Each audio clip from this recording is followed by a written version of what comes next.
Bonjour à toutes et à tous. Alors aujourd'hui, une vidéo pour parler de la peur du regard des autres. Est-ce que ça t'est déjà arrivé, toi qui me regardes, bah, de te bloquer en fait pour faire quelque chose, pour t'exprimer, pour donner un avis, pour peut-être même demander un service parce que tu craignais en fait ce que tu allais susciter comme retour? Donc, pour t'en parler un petit peu, ben, tu vois, ce matin, c'était une première pour moi. Si tu m'avais dit il y a quelque temps que j'allais faire une vidéo, enfin, en tout cas, pas une vidéo, mais un live sur Instagram, hein, je t'aurais dit jamais de la vie. Et puis finalement, tu vois, je me suis lancée ce matin sur cette thématique parce que en accompagnement, depuis plus de 10 ans que j'accompagne les personnes, c'est vraiment quelque chose qui ressort à chaque fois.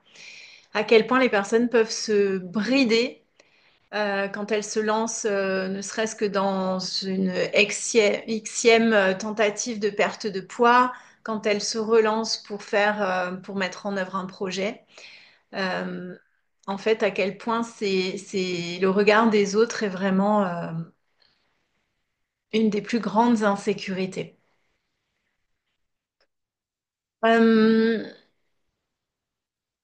Du coup, voilà, si c'est quelque chose qui te parle, et notamment en tant que cadre, en tant que dirigeant, en tant que peut-être que tu peux être confronté à ça, parce que bien souvent, bah, c'est des fonctions où on est seul pour prendre des décisions, et, euh, et que ben on se permet pas de se sentir moins bien. En tout cas, on essaye de mettre un petit peu sous le tapis ce qu'on ressent. Et moi, je voudrais attirer ton attention là-dessus, en fait. Pourquoi en fait cette vidéo? C'est vraiment pour t'amener à prendre conscience que ben, ce qui te pousse à cacher ta vulnérabilité, ça te maintient en fait dans... C'est ça qui t'épuise parce que ça te maintient aussi dans l'insécurité. Et puis la deuxième des choses, c'est te montrer en quoi l'intelligence émotionnelle pourrait être au service de ton leadership autant dans ta vie personnelle, être vraiment leader de ta vie, que dans ta vie professionnelle également et dans tes fonctions. Pourquoi en fait c'est important aussi pour moi ce sujet? C'est parce qu'à un moment donné de ma vie, moi j'ai pris la décision de ne plus être manipulée par mes propres peurs. Tu vois, de plus en être comment dire, la marionnette, parce que les émotions en fait elles agissent vraiment en sous-marin. Elle te contrôle alors que toi, tu crois tout contrôler. Mais en fait, l'émotion, elle a une fonction et c'est vraiment important de développer ses compétences en intelligence émotionnelle pour les mettre au service d'un leadership qui soit beaucoup plus authentique et inspirant. D'autant plus que par les temps qui courent, ben, c'est vrai que on a de plus en plus besoin d'avoir des leaders qui sont connectés à ce qu'ils vivent, connectés à ce qu'ils ressentent euh, est capable de gérer l'incertitude. Et l'incertitude, c'est pas en la mettant sous le tapis que ben, elle va passer.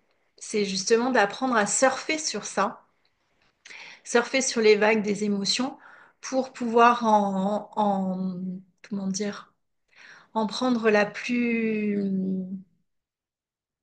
en récupérer en fait la plus grande utilité. Voilà. Alors, si vous ne me connaissez pas encore, donc moi je m'appelle Carole, Carole Baldach, je suis coach de santé bien-être depuis plus de 10 ans maintenant et ça fait 28 ans que je collabore avec les équipes soignantes. Euh, je ne suis pas professionnelle de santé, donc mes actions, elles ne remplacent absolument pas ni un suivi ni un avis médical et paramédical.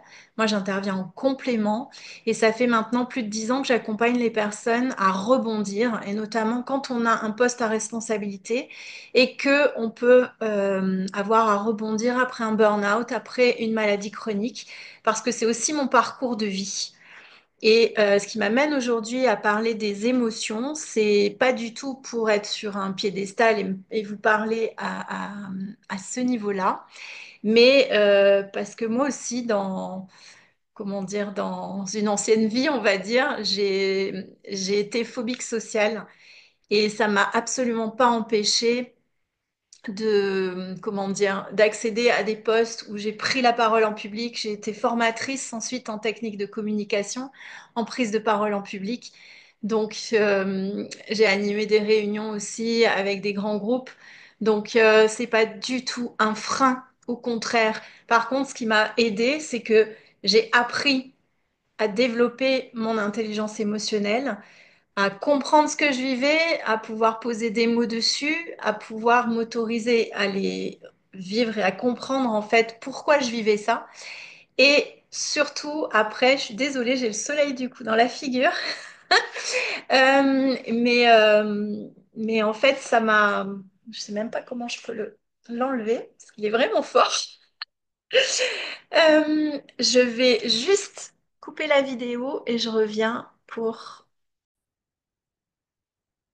Voilà, je reviens après avoir fermé les rideaux pour avoir pour une meilleure luminosité. Et encore, c'est pas trop ça. Donc, je vous disais que oui, c'est pas quelque chose qui est entravant, mais par contre, c'est important d'apprendre à réguler. En tout cas, moi, c'est que j'ai eu besoin de faire.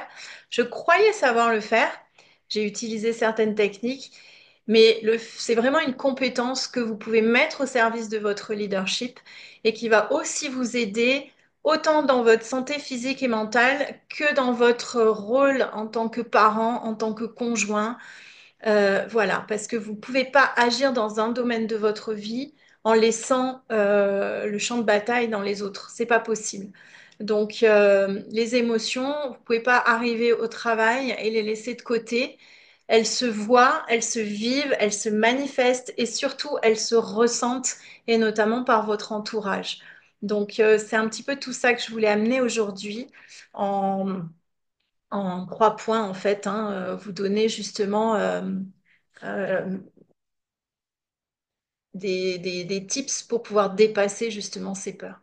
Donc voilà, si je dois résumer, moi, vraiment, là où je peux vous aider, c'est à vous accompagner à mettre vos émotions au service de votre leadership, de vous apprendre à pouvoir vous exprimer en toute authenticité, parce que c'est ça qui va générer la confiance, qui va fédérer autour de vous et qui va vous permettre justement d'avoir un meilleur relationnel. Parce que qui dit émotion dit connexion et dit relation. Voilà. Alors, comment on peut dépasser ces peurs? Non, ça, je vais directement. Pardon. Je veux aller plus vite que la musique, comme bah, la cadre que j'ai pu être aussi à un moment de ma vie qui voulait pas ralentir. Du coup, oui, je voulais attirer votre attention aussi sur le fait que c'est vrai qu'on a une image. Moi, je viens de l'industrie pharmaceutique.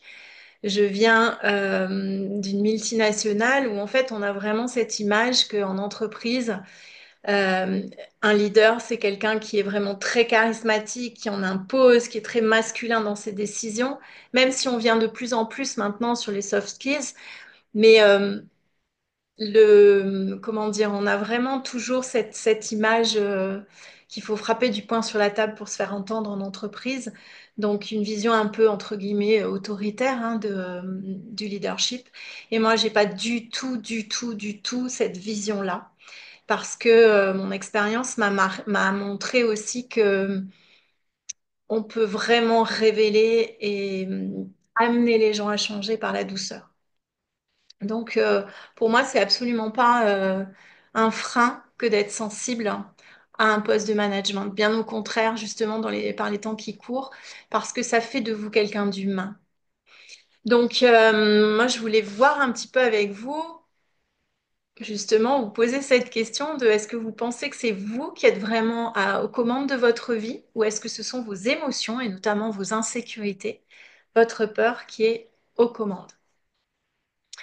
Donc, est-ce que ça vous est par exemple déjà arrivé que vous êtes en réunion et puis vous n'osez pas prendre la parole parce que euh, ben, vous avez peur d'être ridicule par rapport à ce que vous avez envie de partager?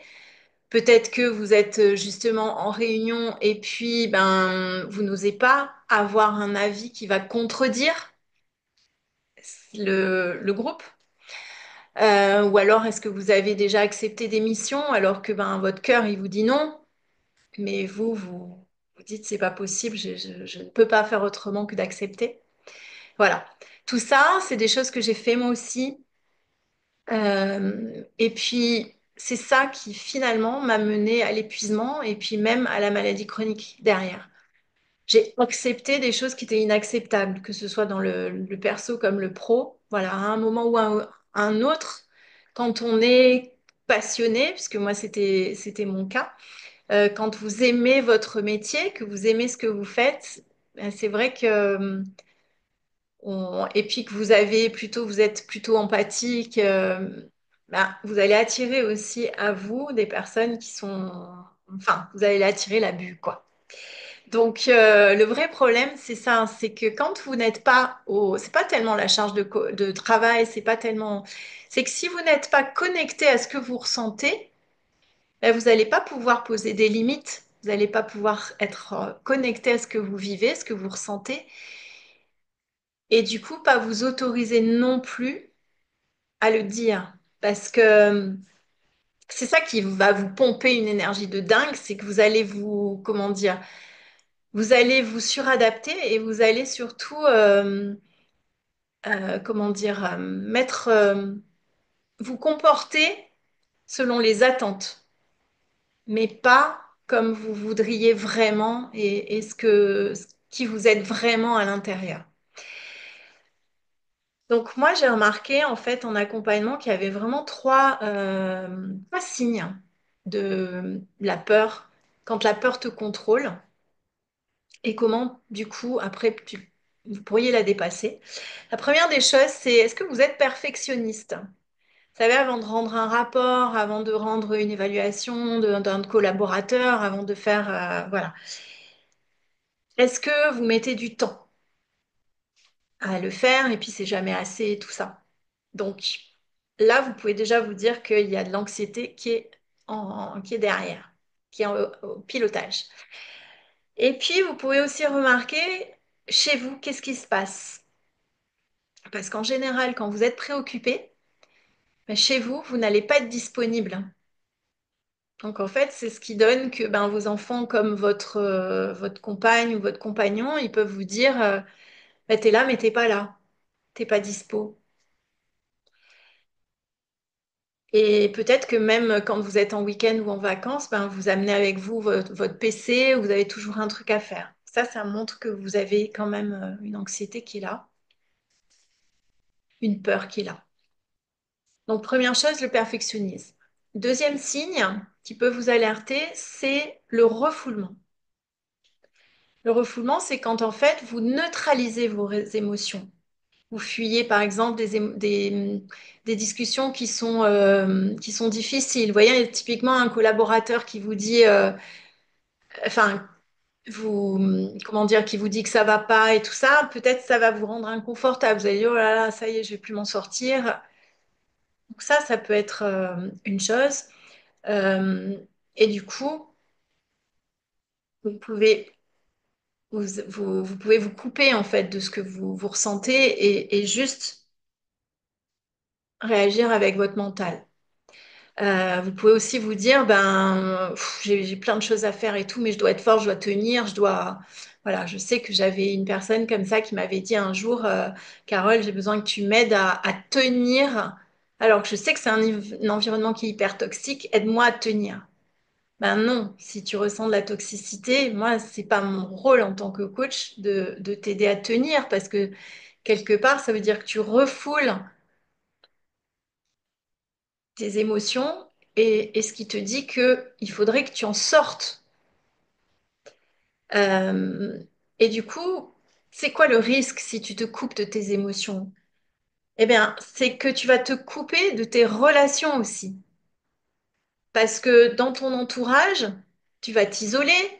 Peut-être que tu vas avoir aussi, puis tu sais, c'est l'escalade en général. Tu commences à avoir peur, puis après, ben, comme tu dis pas exactement ce que tu penses, il y a des non-dits, et puis du coup, tu es frustré, et puis du coup, tu vas prendre des reproches, et puis tu sais, ça va faire l'effet cocotte minute. Tu vas ressentir de la colère. Et puis petit à petit, tout ça, en fait, ça, c'est c'est comment dire, une cocotte minute qui un jour ou l'autre va éclater, en fait. Et ça nuit à ta santé parce que derrière, tu peux avoir aussi des comportements que tu vas mettre en route pour pouvoir compenser ça. Moi, j'ai beaucoup observé et je l'ai fait hein, dans le passé. En fait, je ne pouvais pas me dire que j'étais sous stress, que l'environnement ne me correspondait plus, que ça n'allait plus. Donc, ce que j'ai fait, bah, j'ai pris 15 kilos d'un coup. Un jour, je me suis retournée, je me suis dit, ouf, qu'est-ce qui m'est arrivé? Et en fait, ben, tu grignotes, mais c'est insidieux parce que tu mesures pas ce que ça va faire. Si c'est un jour ou deux, c'est une chose. Mais quand tu commences à le faire sur plusieurs mois, voire plusieurs années, parce que tu refoules, tu veux pas sentir ce que tu vis, ben forcément, tu vois, ça va se manifester. Donc, tu peux avoir des comportements aussi à risque, que ce soit en voiture, peut-être fumer plus, peut-être aller vers, tu vois, tu vas commencer par une petite bière de temps en temps, et puis hop, tu vas enquiller les apéros, et puis petit à petit, comme ça, tu peux potentiellement développer des addictions, que ce soit aussi aux écrans télé. Moi, je sais que j'avais une personne qui me disait qu'elle passait ses journées à regarder du Netflix parce qu'elle était pas bien. Et, ou des écrans. On est aussi des personnes qui me disaient, bon bah moi, mon seul échappatoire, c'est de jouer. Mais quand ils jouent, c'était des heures et des heures et des heures d'affilée. Donc, qu'est-ce que ça fait quand tu restes assis en plus pendant plus de 7 heures en temps cumulé dans ta journée? C'est la sédentarité. C'est ça qu'on appelle la sédentarité. Donc, non seulement tu ne bouges pas, mais en plus, tu vas accentuer tous les problèmes au niveau cardiovasculaire et compagnie parce que tu ne te mets pas en mouvement et que ce qui est préconisé, c'est de se lever au moins bouger un petit peu toutes les heures, heure et demie, tu vois. Donc, tu vois un peu l'impact alors qu'au départ, on parle juste de refouler une émotion. Mais en fait, ça t'amène à avoir des conduites, des habitudes qui vont nuire potentiellement à ta santé et faire le lit dans le temps de maladies chroniques.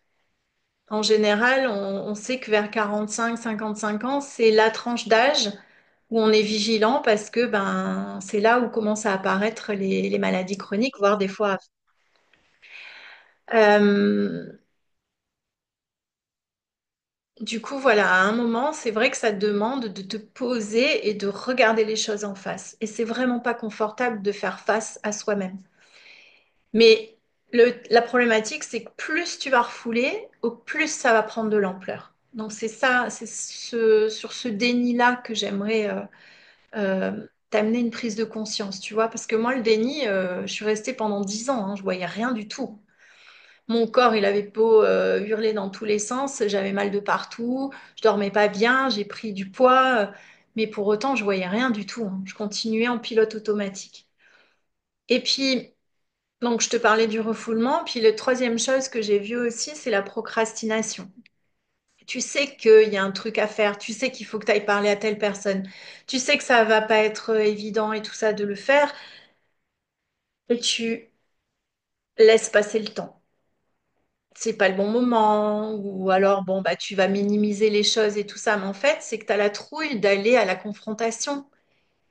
Mais tu sais, le conflit, finalement, des fois, c'est très salvateur, hein, quand tu sais que tu vas pouvoir, enfin, c'est en tout cas, c'est une opportunité de pouvoir faire grandir une relation, d'exprimer les choses. Et en plus, la problématique, c'est que si tu le fais pas, ben, tu vas augmenter ta frustration. Si tu augmentes ta frustration, comme on disait tout à l'heure, tu augmentes, tu risques à terme d'avoir des colères qui vont pouf, exploser d'un coup. Et puis derrière, ben, qu'est-ce que ça va faire? Tu vas culpabiliser. Tu vas en fait renforcer une mauvaise image de toi. Donc ça vient miner ton estime de toi.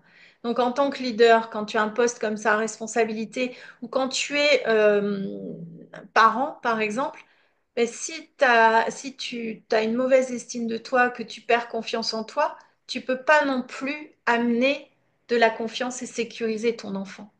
parce que lui, il va le sentir. Et les enfants, ils ont cette particularité-là ils apprennent par mimétisme. Ils vont te reproduire. Donc, qu'est-ce que tu leur apprends quand tu refoules, quand tu procrastines, tu apprends à encaisser, encaisser, encaisser, encaisser. Tu apprends à rien dire. Tu apprends à minimiser en fait ce que tu vis, pas faire de place à tes émotions. Alors qu'en fait, les émotions, c'est la vie. Et un enfant, il va te le montrer parce que justement, il est plein de vie, il bouge tout le temps, ça part dans tous les sens. Donc,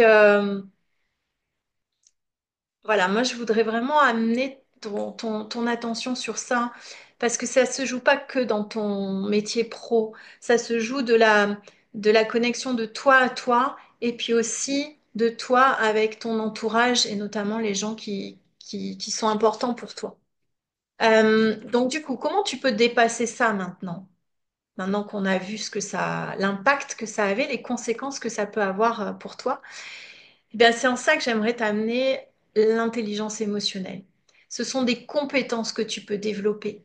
Et c'est vraiment un pouvoir. Ça t'amène vraiment à reprendre le pouvoir sur toi. Quand tu sais que chacune des émotions correspond à un besoin bien spécifique, que tu es en capacité d'identifier ce que tu vis, de bien faire le tri entre telle et telle émotion, parce que des fois elles arrivent en pelote groupée là, euh, de savoir ce que tu vis, de savoir est-ce que c'est de la tristesse, est-ce que c'est de la colère, est-ce que c'est de la culpabilité. Mais du coup, c'est quoi tes besoins derrière par rapport à ça? Et là, tu vas avoir une chance de pouvoir les nourrir.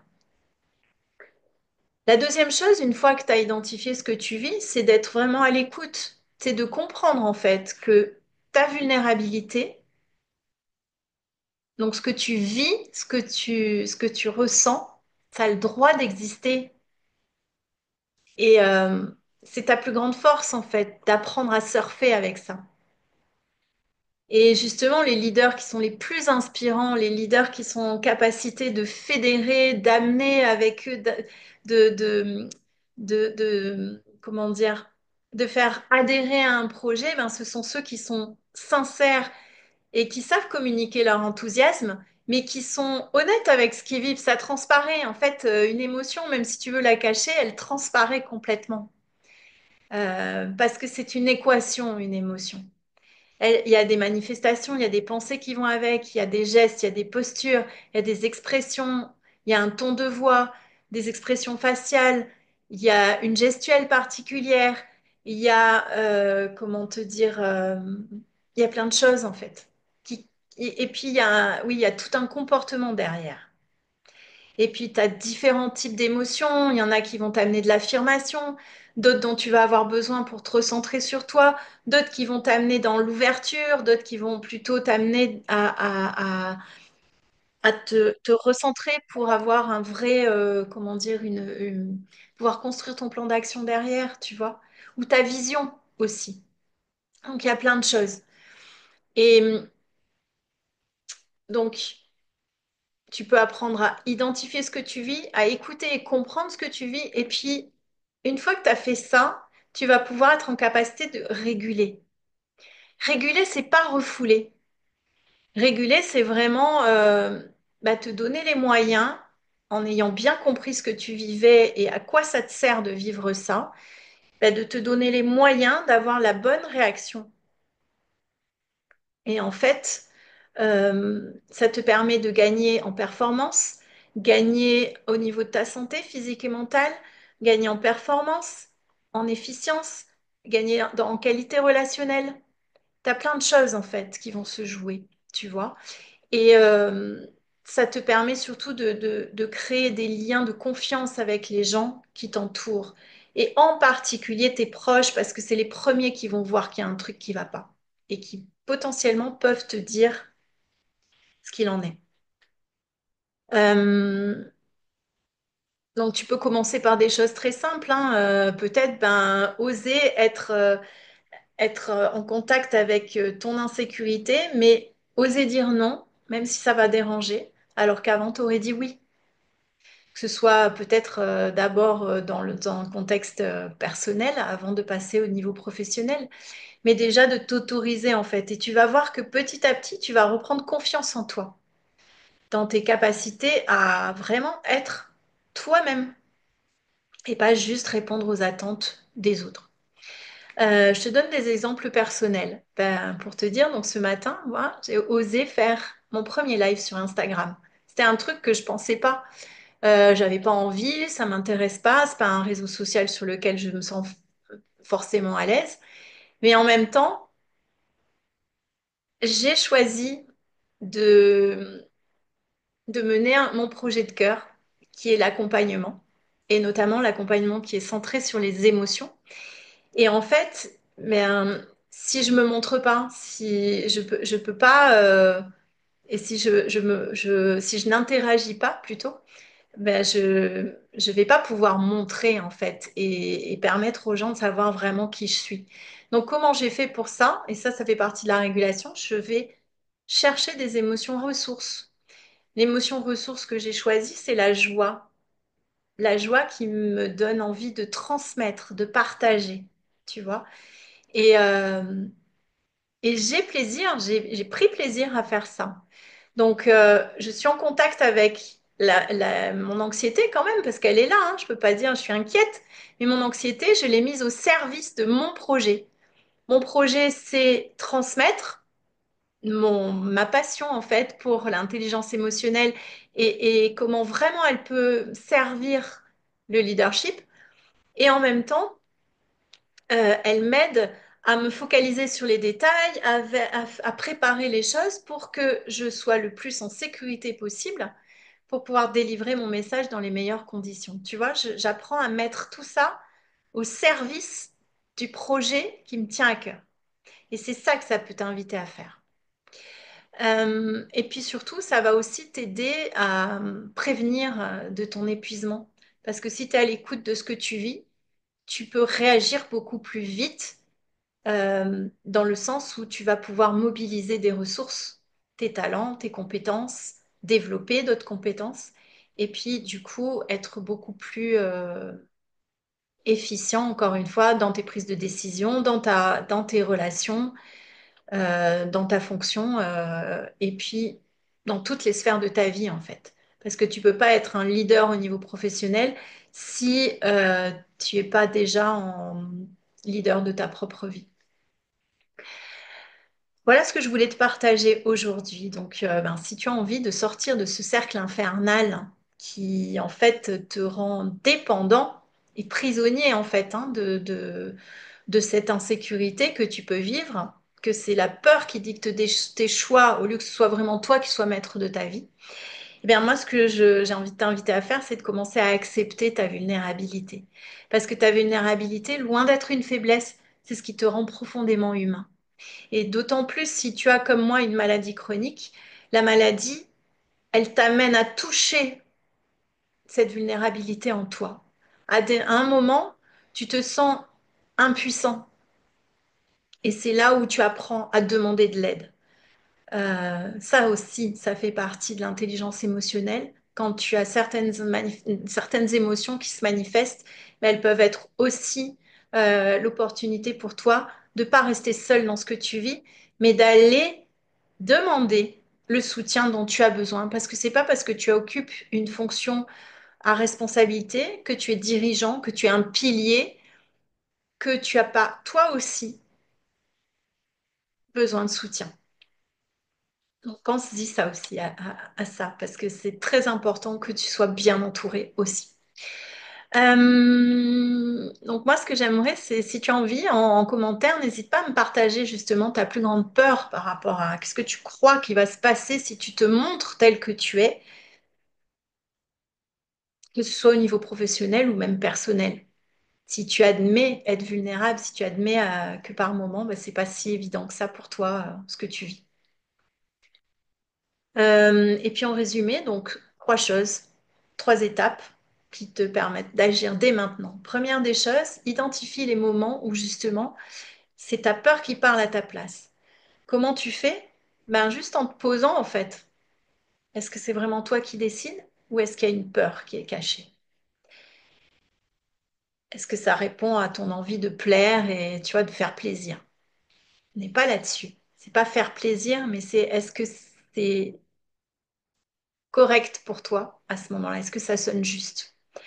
Deuxième chose, réapprends à écouter tes émotions au lieu de les refouler. Parce que ce que tu ressens, c'est un message. Et potentiellement, dedans, tu auras la solution à ton problème. Et la troisième chose, c'est apprends à réguler en osant faire un premier pas. Par exemple, tu peux essayer de dire non alors que d'habitude, tu disais oui, même si tu pensais non à l'intérieur.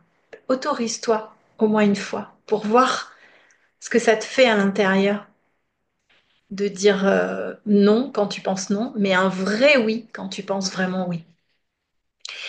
Et puis, si tu as envie d'aller plus loin, moi, ce que je t'offre, j'ai créé un guide Reboost pour les cadres justement qui sont épuisés et qui ont envie d'aller vers ce leader inspirant auquel qu'elles aspirent à devenir. Donc, si ça t'intéresse, n'hésite pas à me contacter en privé et je t'enverrai gratuitement mon guide par mail. Tu peux également me contacter pour faire un échange comme ça, où on pourrait voir où tu en es et puis potentiellement qu'est-ce qui pourrait t'aider pour avancer et si potentiellement je peux t'accompagner à ça. Et puis la troisième chose, ben, n'hésite pas si ça t'intéresse, je suis, enfin n'hésite pas à faire, à partager en fait ma vidéo. Euh, je suis là chaque semaine. Je peux pas te dire, j'ai pas un jour fixe, mais j'essaye en tout cas d'être là chaque semaine.